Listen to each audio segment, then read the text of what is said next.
Langkah pengendalian inflasi di Kota Makassar dengan menggelar operasi pasar dinilai memberikan dampak positif bagi inflasi Kota Makassar.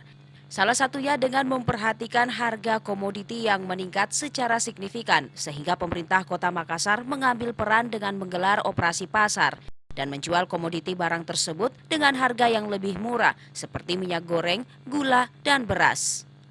Dalam rapat koordinasi terkait pembahasan langkah konkret pengendalian inflasi di daerah tahun 2023 secara virtual bersama Menteri Dalam Negeri Senin 20 Februari 2023, 10 kabupaten kota dirilis sebagai kota yang tidak terkendali inflasi, sehingga dalam pengendalian inflasi, 10 kota tersebut diminta untuk lebih fokus dan lebih inovatif dalam pengendalian inflasi daerah. Sementara Kota Makassar tidak termasuk dalam 10 daerah yang tidak terkendali inflasi.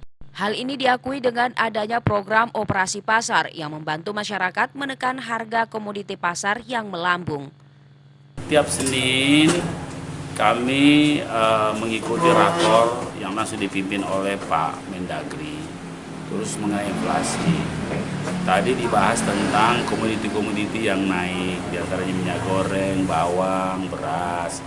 Dan alhamdulillah di Makassar itu relatif tidak seperti daerah lain. Tadi disebut beberapa daerah 10 besar, setiap pulau yang mengalami kenaikan, dan bahwa Kota Makassar terus berjuang untuk terus menekan inflasi dengan cara gerakan pasar murah di kontainer dan gerakan terus menanam dengan 1 juta polybag. Insya Allah akan kita mulai, karena kemarin kita tidak mulai gara-gara cuaca. Sekarang kita akan mulai setelah. Wali Kota Makassar juga menambahkan untuk pengaruh operasi pasar belum dapat dilihat secara menyeluruh.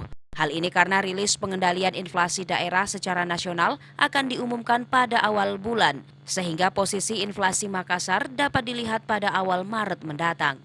Ira, Fajar TV dan Fajar Radio melaporkan.